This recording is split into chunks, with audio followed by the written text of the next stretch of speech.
पर भी बड़ा विवाद हो गया है कि बिल गेट्स को, जिनका एप्स्टीन फाइल्स में बड़ा ही 5 स्टार तरीके से उनका नाम आया है, क्या बिल गेट्स बनेंगे मेन मेहमान, कीनोट स्पीकर या नहीं बनेंगे? लेकिन 6 घंटे तक लोगों को और उन इनोवेटर्स को जो वहां पे प्रदर्शन करना चाहते थे अपने टैलेंट का, अपनी कला का, उन सबको दूर रखा गया। क्या कुछ खोया हमने इन 6 घंटों में? देखिए 6 घंटे अगर आपने किसी दिन में एग्जिबिटर्स को ही बाहर कर दिया क्योंकि प्रधानमंत्री को उधर चलना था आकाश अंबानी के साथ और उधर फोटो खींच के अपलोड होनी थी और गुणगान में सबको लगना था फिर से, वो तो गलत बात है मेरे हिसाब से। उससे जो भारतीय स्टार्टअप्स है उनके कॉन्फिडेंस पे डेंट आता है। इन तमाम गलतियों के लिए जो इंफॉर्मेशन टेक्नोलॉजी मिनिस्टर हैं अश्विनी वैष्णव, वो माफी मांग चुके हैं। तो क्या हम ये मान लें कि ये बात खत्म हो गई? चलिए, वो डे 1 था, अभी 3 दिन और हैं, ये हम मान सकते हैं क्या? पर हमें एक बार ये भी प्रश्न पूछना चाहिए, ये सारी चीजें हो क्यों रही, सिस्टमैटिकली क्यों हो रही? अगर हमें 8 से 9 महीने से पता था कि एक एआई समिट हम दिल्ली में करने वाले हैं, एक हफ्ते पहले मलबा क्यों उठाया जा रहा है मथुरा रोड पे, एकदम से पेंट क्यों किया जा रहा है? इससे दिख रहा है कि हड़बड़ाहट में काम हो रहा है। कि माना जा रहा है कि दुनिया की आधी नौकरियां खत्म हो जाएंगी एआई से, तो हम एआई का जश्न तो मना रहे हैं, लेकिन क्या हम एआई के लिए तैयार भी हो रहे हैं? आप हमको इसके खतरों से भी पूरी सावधान रहना चाहिए। जो रिसर्च आ रही है वो दिखा रही है कि अगर चैट जीपीटी आप हर रोज यूज करते हैं, आपकी न्यूरल एक्टिविटी नीचे चली जाती है और आप जो लिखते हैं चैट जीपीटी से आपको आधे घंटे के बाद याद नहीं रहता। नमस्कार, द वायर में आपका स्वागत है। मैं हूं आरफा खानम शेरवानी। आप अपनी रोजमर्रा की जिंदगी में मसरूफ है, लेकिन आपको पता है कि दिल्ली शहर में इतनी बड़ी एक कॉन्फ्रेंस हो रही है आर्टिफिशियल इंटेलिजेंस को लेकर। 100 देशों से भी ज्यादा के लोग, एक भागीदार यहाँ पर पार्टिसिपेंट्स आ रहे हैं बोलने के लिए, सुनने के लिए। बड़े बड़े राष्ट्रीय अध्यक्ष भी आ रहे हैं और इसके अलावा साथ साथ जो बड़ी कंपनियां हैं टेक्नोलॉजी की, जिनको बिग टेक कंपनियां कहा जाता है, उनके भी बड़े सीईओज यहाँ पहुंच रहे हैं। ये बहुत बड़ी बात है कि यूके और कोरिया के बाद यहाँ पर पहली बार भारत में, जिस हिस्से को ग्लोबल साउथ कहा जाता है, वहां पर ये कॉन्फ्रेंस हो रही है। तो ये तो बहुत शानदार बात है, लेकिन वही एक फसाना लेकर फिर मैं आपके सामने हाजिर हो गई हूं कि कैसे ये पूरी कॉन्फ्रेंस सिर्फ उन 100 देशों के लोगों के बारे में नहीं है, हमारे देश के तमाम जो हजारों लोग हैं, जो लाखों लोग हैं नजर टिकाए हुए हैं कि हमारे लिए क्या मौका हो सकता है आर्टिफिशियल इंटेलिजेंस की इस दुनिया में, उस बारे में भी नहीं है। आप ये सोचिए कि इस कॉन्फ्रेंस के पहले दिन प्रधानमंत्री के वहां पहुंचने को लेकर जिस तरह से घंटों तक उस पूरे एरिया को सील कर दिया गया, उससे बहुत ही शर्मनाक तरीके से जो खबरें आ रही हैं, जो लोग, आम लोग जो इसमें भाग लेना चाहते थे, जो नहीं ले पाए, और जो लेना चाहते थे, कुछ अपना एक हुनर दिखाना चाहते थे, अपनी प्रतिभा दिखाना चाहते थे, जो लोग एग्जिबिटर्स थे, उन सबको कितनी परेशानियों का सामना करना पड़ा। इस वजह से भी क्योंकि प्रधानमंत्री वहां पहुंच रहे थे, और इस वजह से भी कि पूरे तरीके से जो कुप्रबंधन था, जो मिसमैनेजमेंट था, बहुत ही खराब तरीके से इस पूरी कॉन्फ्रेंस को मैनेज किया गया, जिसमें मैं आपको बता रही हूँ पूरी दुनिया की निगाहें लगी हुई थी। बहुत सारे लोग ट्वीट कर रहे हैं और इस हद तक ये बात आ गई कि चोरी तक की बात आ गई कि उनके पूरे एरिया से उन लोगों को हटाया गया जो एग्जिबिटर्स थे, और उन्होंने सोचा कि सरकारी अधिकारियों के अब ये पूरे कब्जे में है ये जगह, और अब वापस आएंगे तो हमें हमारा सामान मिल जाएगा। लेकिन आप ये सोचिए कि उन लोगों के, यहाँ तक ये मैं आपको दिखा रही हूँ ये ट्वीट देखिए, कि ये बता रहे हैं कि इनका सामान तक चोरी हो गया, और वो भी बहुत कीमती सामान चोरी हुआ है। इसमें बाकायदा जो इंफॉर्मेशन टेक्नोलॉजी मिनिस्टर हैं अश्विनी वैष्णव, उन्होंने माफी तक मांगी है। इस पूरी तरीके से ये पूरा कार्यक्रम हुआ है। डे 1 कम से कम इसका काफी खराब रहा। डे 2 में बताया जा रहा है कि हालात थोड़े सुधरे हैं। इसमें मैं आपको बताना चाहती हूँ कि देखिए, आपकी कुछ जो चीजें हैं, नहीं, वो लोग, ऐसा नहीं है कि सरकार के कोई धुर विरोधी लोग हैं, वो लोग जो इस एआई कॉन्फ्रेंस में भाग लेने आए थे, वो क्या कह रहे हैं? उन्हें, उनका ये कहना है कि एक ऐसी कॉन्फ्रेंस जो टेक्नोलॉजी के बारे में है, डिजिटल इंडिया को प्रदर्शित करना चाहती है, उस कॉन्फ्रेंस में आप ये देखिए कैश ओनली पेमेंट लगाया गया। डिजिटल इंडिया की ये पूरी बात हो रही है, यूपीआई नहीं होगा।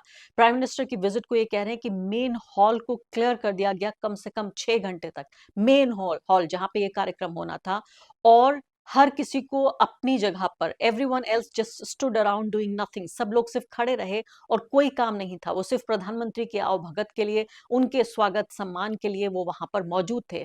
फिर आप ये देखिए कि सिर्फ 3-3 घंटे तक लोगों को और अपने पैरों पे खड़े होने पड़ा, एक पैर पे खड़े हो रहना पड़ा। जो लोग अंदर आना चाहते थे, एक बार जो लोग अंदर आके बाहर किसी काम से चले गए, वो लोग वापस आने में फिर से उनको 3 घंटे लग रहे थे। फिर उन्होंने ये कहा कि अपने ही स्टॉल से बाहर जो लोग नुमाइश करना चाहते थे, इस एग्ज़िबिशन में शामिल होना चाहते थे एग्ज़िबिटर्स, उनको अपने ही स्टॉल से लॉक आउट कर दिया गया। एआई इवेंट में कोई वाई-फाई नहीं है, अपना फ़ोन नहीं ले जा सकते, अपने कार की चाबी नहीं ले जा सकते। आप सोचिए, कार आप ले जा रहे हैं, चाबी आपकी, यानी आपने पार्क कर दी कार, अब चाबी को क्या हवा में फेंक दें? फ़ोन का क्या करें? कहाँ जमा करें इस फ़ोन को? इसके बाद कहा जा रहा है कि अपनी कार की चाबी नहीं ले जा सकते, बाइक की चाबी नहीं ले जा सकते, लैपटॉप, कैमरा नहीं ले जा सकते। टेक्नोलॉजी का ये इवेंट था और आप देखिए कि लोगों को कहा गया कि आप ज़मीन पे बैठ जाइए, जिन लोगों के पास कुर्सियाँ नहीं बची थीं। साँस लेने की जगह नहीं थी क्योंकि कहा गया कि ये फ्री है इवेंट, जो अच्छी बात है। सरकारी कार्यक्रम था, उसको फ्री होना चाहिए था, उसमें फीस नहीं होनी चाहिए थी। ये बात में मैं सरकार की तारीफ़ करना चाहती हूँ, लेकिन उसके लिए अरेंजमेंट तो करना चाहिए था, प्रबंधन तो करना चाहिए था। जो ये आप ये देखिए कि लोग ये कह रहे हैं कि यहाँ पर इनको बोला गया कि आप जमीन पे बैठ जाइए और स्पीकर लाइनअप जो है ब्यूरोक्रेट्स और कंसल्टेंट का, और उन्होंने कभी किसी भी तरीके से एआई में कोई काम नहीं किया। इस तरह से सरकारी चमचों ने इन लोगों को भी वहां पर ले आए और एक तरह की एक बड़ी बहुत ही गैर जरूरी टाइप की भीड़ जमा कर दी। और रजिस्ट्रेशन जो सिस्टम है वो कई बार क्रैश हुआ, जिससे लोगों को बहुत परेशानियां हुई और मैंने आपको बताया कि चोरी हुई। और इसके अलावा तमाम जो लोगों के जो देशों के जो लोग थे उन सब ने भारत की ये हालत देखी, जो हम अपने एक अच्छे पब्लिक रिलेशन के लिए, अपनी एक अच्छी इमेज मेकिंग के लिए हमने ये जो कार्यक्रम किया, मुझे नहीं लगता कि ये बहुत बेहतरीन कम से कम पहला दिन रहा। अब मैं जो आगने वाले जो दिन है उसमें फिर आपके सामने रिपोर्ट लेकर हाजिर होंगी, लेकिन क्या मायने हैं एक व्यक्ति की छवि के लिए हम सब कुछ धराशायी कर दें। इसमें सबसे ज्यादा दुख की बात है, दिल दुखता है मेरा कि एक ऐसा देश है ये 140 करोड़ लोगों का, जिसमें हुनर की कमी नहीं है, जिनमें प्रतिभा की कमी नहीं है। कमी है तो इस बात की कि जो नालायक लोग बैठे हुए हैं, जिनको हमने सत्ता में इस देश को चलाने का काम दिया है, और साथ साथ वो बाबू, वो ब्यूरोक्रेट्स जो समझते हैं कि वो सिर्फ सरकार की चमचागिरी करना ही उनका काम है, इसीलिए उनको तनख्वाह मिलती है। सबसे ज्यादा अफसोस की बात है कि जो मौका, जो अवसर हमारे युवाओं को मिलना था, उस हुनर को मिलना था, उस प्रतिभा को मिलना था, सरकारी पूरी नाकामी की वजह से, इनएफिशिएंसी की वजह से, चमचागिरी की वजह से और एक तरह की झूठी इमेज बिल्डिंग की वजह से सब कुछ धराशायी होता हुआ महसूस हो रहा है। और इसी खास मुद्दे पर चर्चा के लिए हमारे साथ अपार गुप्ता मौजूद हैं। जाना माना चेहरा हैं ये। अपार गुप्ता लॉयर हैं, फाउंडर डायरेक्टर हैं इंटरनेट फ्रीडम फाउंडेशन के, और इसी मुद्दे पर खासकर लिखते रहे हैं। वो तमाम जो एआई से जुड़ी हुई, टेक्नोलॉजी से जुड़ी, इंटरनेट से जुड़े हुए, न सिर्फ कि क्या हो रहा है इस दुनिया में, बल्कि इससे जुड़े हुए जो हमारे अधिकार हैं। अपार, सबसे पहले तो मैं आपसे जानूंगी कि क्या शानदार बात है कि ग्लोबल साउथ जिसे हम कहते हैं, यानी कि पूरी दुनिया में जो हमारी तरफ का जो हिस्सा है, यहाँ पर इतनी शानदार कॉन्फ्रेंस हो रही है यूके के बाद और कोरिया के बाद, लेकिन पूरी तरह से ये ऐसा लगता है कि सब कुछ ध्वस्त होता प्रतीत हो रहा है कि एक व्यक्ति, एक प्रधानमंत्री की शानो शौकत के लिए, उनके तमाम शोहरत के लिए, सब कुछ ऐसा लगता है कि 100 देशों से आए हुए स्पीकर्स और ये इतने हजारों पार्टिसिपेंट्स, ये सब सिर्फ उनके कदमों में ही बिछ रहे हैं।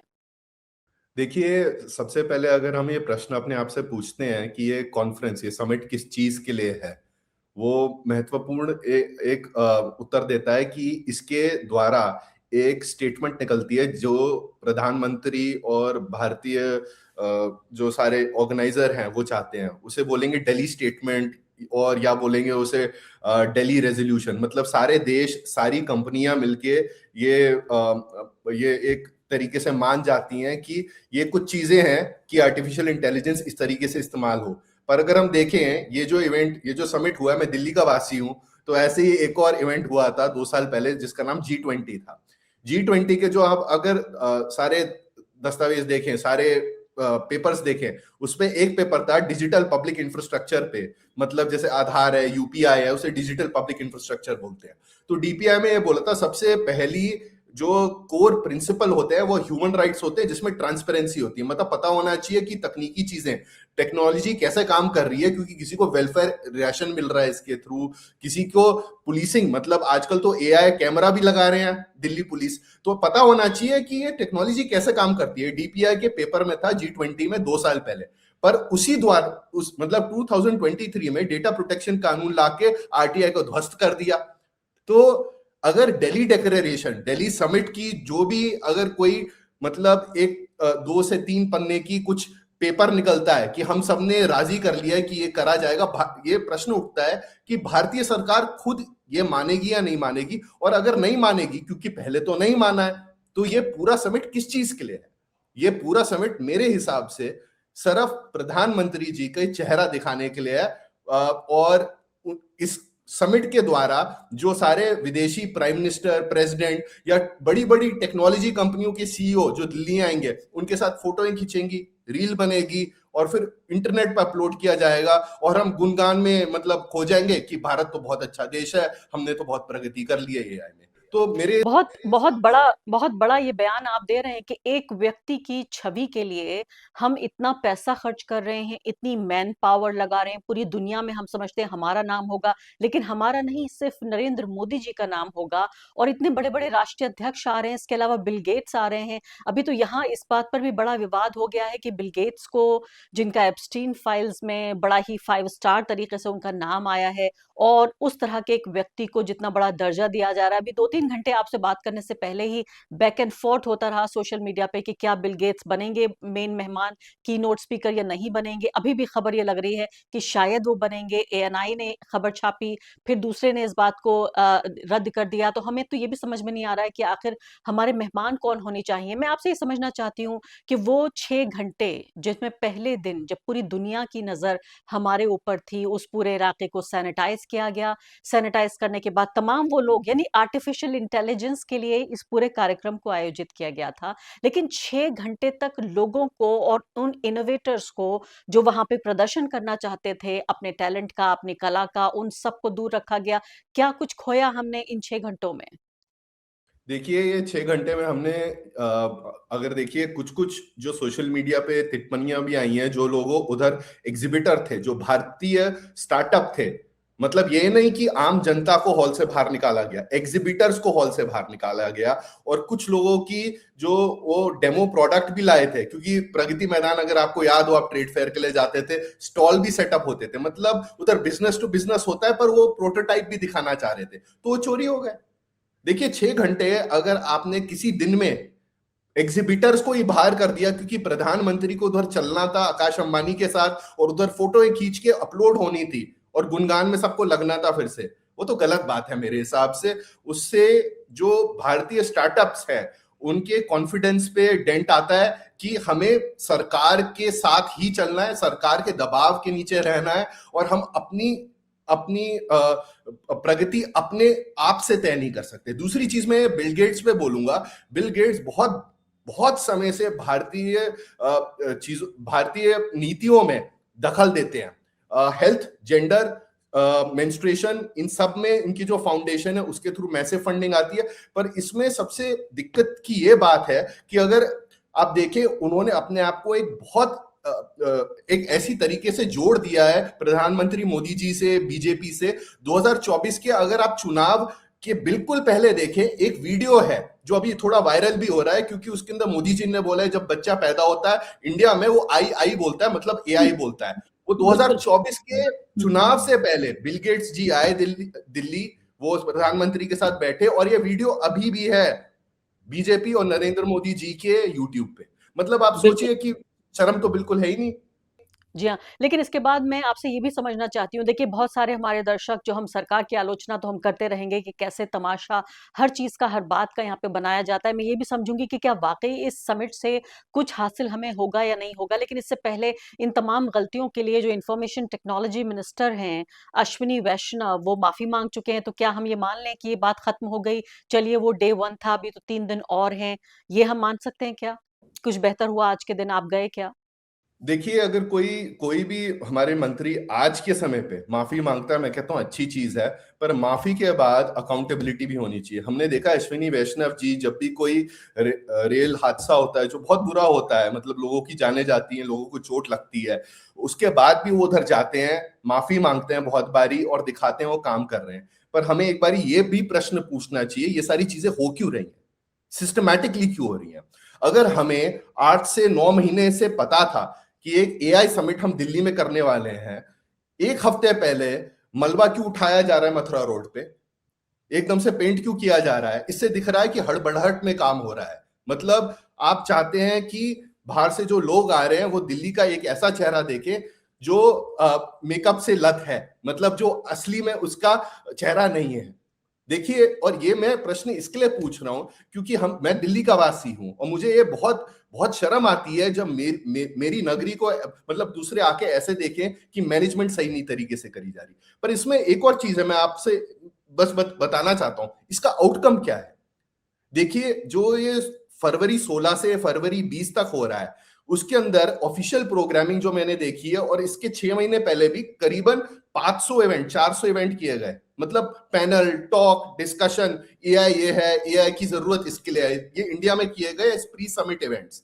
मैंने इन्हें एनालाइज किया एक लेख में टेक पॉलिसी प्रेस के लिए, और 793 इवेंट्स में से अबाउट 40% 40% सरकार ने आयोजित किए, 35% बिग टेक जिसे बोलते हैं, मैग्निफिसेंट 7 जिसे बोलते हैं, बड़ी एआई कंपनियां, बड़ी सिलिकॉन वैली कंपनियां, उन्होंने करी। तो ज्यादातर तो प्रोग्रामिंग, ज्यादातर जो चीजें तय करी जा रही हैं वो तो सरकार और बड़ी कंपनियों की दृष्टियों से करी जा रही है। सरकार और बड़ी कंपनी के नजरिए से हो रहा है, एक आम जो स्टार्टअप है एआई उसके नजरिए से नहीं हो रहा है, यहाँ जो युवा लोग ये कार्यक्रम देख रहे हैं उनके नजरिए से नहीं हो रहा है। लेकिन अपार जी ये बताइए, फिलहाल की माना जा रहा है कि दुनिया की आधी नौकरियां खत्म हो जाएंगी एआई से, तो हम एआई का जश्न तो मना रहे हैं, लेकिन क्या हम एआई के लिए तैयार भी हो रहे हैं? आप कह रहे हैं बिग टेक और सरकार, लेकिन इसमें जो आम लोग हैं, जो स्टार्टअप वाले लोग हैं, जो इसी दुनिया में अपनी कहीं जगह बनाने की कोशिश कर रहे हैं, उनकी कोई जगह है क्या?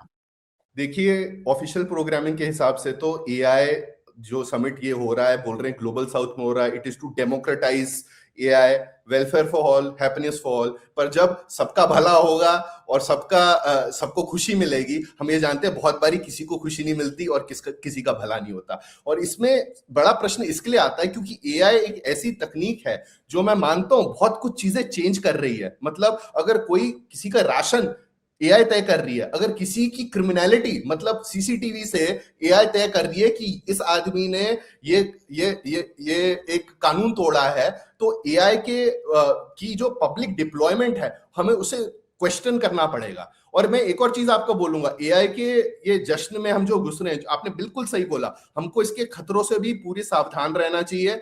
जो रिसर्च आ रही है वो दिखा रही है कि अगर चैट जीपीटी आप हर रोज यूज करते हैं, आपकी न्यूरल एक्टिविटी नीचे चली जाती है और आप जो लिखते हैं चैट जीपीटी से आपको आधे घंटे के बाद याद नहीं रहता।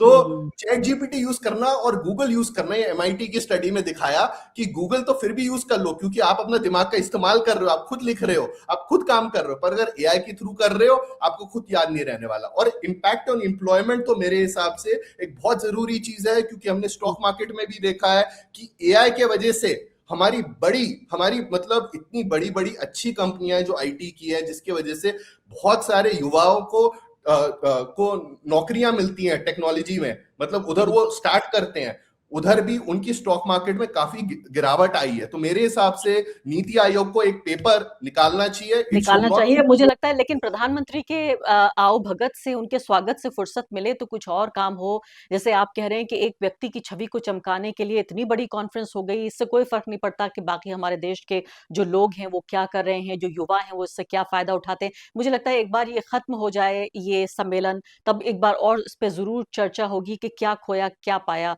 अपार गुप्ता जी, फिलहाल बहुत बहुत शुक्रिया हमसे बातचीत के लिए। द वायर के और वीडियोस देखने के लिए सब्सक्राइब करें और बेल आइकन पर क्लिक करें। स्वतंत्र पत्रकारिता की आर्थिक मदद करने के लिए डिस्क्रिप्शन में दिए गए लिंक पर जाएं और अपनी राशि चुनें।